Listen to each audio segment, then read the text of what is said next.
If you just log into your admin tool login, which is cornershoponline.com/admin, this will bring up your login screen. These credentials will be emailed to you prior to you logging in. As a general rule, your store name is always Corner Shop. Your username is a unique email that you have provided, and your password is set by yourselves. If we log in, this brings you onto the main dashboard. On here, as time goes on and you receive orders, it begins to self-populate itself with information that may be relevant to what you quickly require, such as number of registered customers, number of orders, sales revenue, last orders received. It will also give you your top search terms. This can prove quite useful. For example, if some people are searching for an item that you're not currently selling, you can see what they're searching for, and then maybe it's an idea to start to stock that item. In the order status, if you've received orders, it will tell you how many are completed and how many are pending, and once you start to get sales flickering through, you will get your best sellers added as well. If you wanted to preview your store, if we hover over the email address, it gives you an option to view your store. This will open up in a separate tab a preview of what your store looks like to customers. It's a good way to check the effects of what you've done in the admin tool.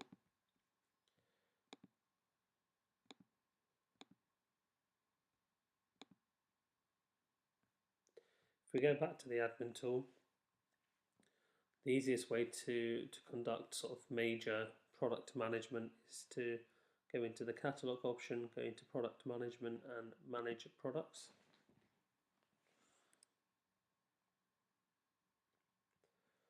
On the left hand side, we have the categories that you have signed up for within your store. If we see a blacked out triangle, it means that the option is there to drill further, whereas if it's a white triangle, it means you've gone as far as you can go. So say for example food, if we click on the black triangle, it will open up subcategories. Again, these ones are whited out, it means that you've gone as far as you can go. So if we click in fresh meat and fish, the 3 denotes how many products are currently active within that section. On the right appears your products, so they're listed by title, which category they're in. Generally, these aren't items that you would change. You can select a quick price and a sale price. The effects of this are, so say we've got direct to rineless unsmoked bacon. If we go to our preview store, search for this item, it will load it up. So it's currently £1 for that piece of bacon. What the sale price does is, if you want to run a very quick promotion, so say it was £1, now we want to put it down to 85 pence. If we change the price in there and then click save, if we go back to your store, refresh the screen, it's come up with the new price, but it also provides a message for your customer saying that the price was £1 and is now 85 pence. If we just undo the change, you can go back, hit save, so that will automatically affect it within the store as well. There we go, and the price is back. So the change is instant. So just to quickly recap, we can drill through into products. If they're blacked out, it means you can drill further. If it's cleared, that's as far as you can go. So for the blackout, if we go into chilled, it'll open, it'll drill further in and open further subcategories. So say for example we go into cooked meat. On your right hand side, it will open up all the different varieties of cooked meat that we have.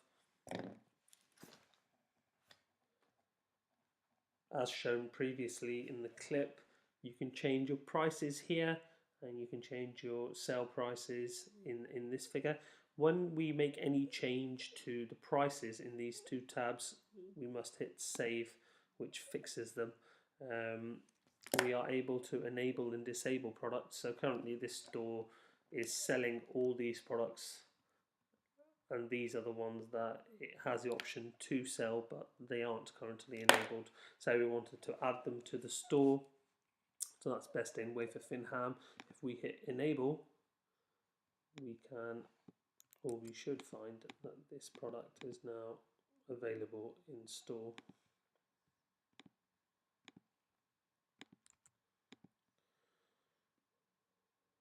And there it is. To disable the product, you just click on the button again. That's one way of finding products. The simplest method probably is, say for example, you're quickly wanting to change the price of Carlin. You can go to the search function at the bottom of the page, search for Carlin, and it will bring up all the Carlin products that you require. So from that you pick which one it is that you want to edit, and you can change the prices and set the sale prices, enable and disable products on the right hand side. Again, just to remind you, if we just wish to change a price or do a sale price, you edit here and you hit save. Whereas if you want to disable or enable a product without changing the price, you may tap any of these buttons and it's automatically saved for you. If you wanted to do a combination of the two, change the availability of the product with regards to whether it's enabled or disabled in store, or change a price, it may be best to click on the blue text for the relevant product, which will open up the more in-depth screen. So here is what we call the the final drilled down destination for our products. It provides a title screen, pretty self-explanatory. Again, these are auto-populated, so there's not really a circumstance whereby you would want to change that. We have the barcode that the product is found under. Again, this one we wouldn't be changing. The alternative barcode is sometimes, particularly in alcohol, say we've got a Strongbow 4-pack, sometimes they come through with different price marks. These will be auto-populated, but say you found a barcode in store which is the same item but a different price mark, so it's a different barcode. If you add a comma and then type the barcode in, and then you can hit save, and it will save that barcode, which will make it easier to save next time. We can take unlimited number of alternative barcodes. They just have to be separated with a comma. We have a start date and end date. Again, these are auto-populated. We've got the price and sale price, which is from the original screen. We pick a category for the products, and we've got the keywords. So say we're finding that your customers are looking for Carling cider, but they're not finding it as quickly as they should be. We can go into the product page, go under keywords, and type what we think our customers are searching for. Then there's a description page, which again is auto-populated by the system itself. Any changes in this page, we must now hit save.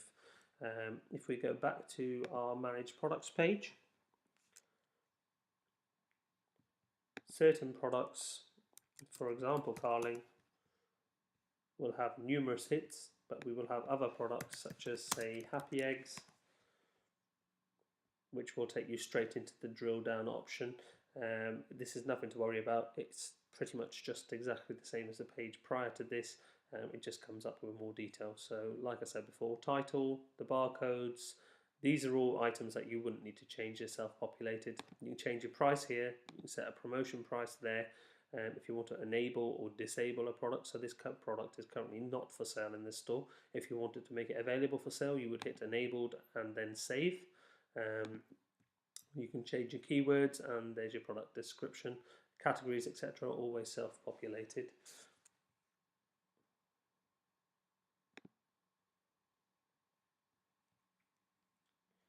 Say, for example, we are looking for or searching for an own brand product. So for Nisa, this may be Heritage, or Booker, it may be Euroshopper, or Best Way, it may be Best In. So rather than searching for Heritage, as it will bring back, a hit of hundreds of products, which will make it slower to look for, it's sometimes best to search for the the lowest common denominator in terms of if we're looking for, say, washing up liquid. If we were to type in washing up liquid, it bring up all varieties. But if we're looking for fairy washing up liquid, we may be better searching for fairy, as that will bring up just the items that are in the fairy family. Or if it's washing up liquid, washing may come up with detergents or liquids, etc. Washing up liquids, it may be easier to search for liquid as opposed to washing up liquid, as this may bring back a quicker option. Overall, the process of managing your products is fairly straightforward. The best way to do it is as demonstrated on the video. If we go to our manage products screen, you can have two options. You can either go through the toolbars, remembering that the blacked out triangle means that you can drill further, and the clear ones means you've come as far as you can go. But the majority of the time, most retailers simply search for the products that they are after and edits them in the screen as it loads up. We can enable disable here. Remember that once we hit that button, it's saved. If you want to change a price or do a sale price, you must change the price and hit save. If you wanted to edit both of those categories, price and whether you want to sell or disable the product, it's best to drill into the product itself, and you can enable disable here and set price, etc. there, and then hit save, and it will save everything in one go. So that is the tutorial for how to manage your products.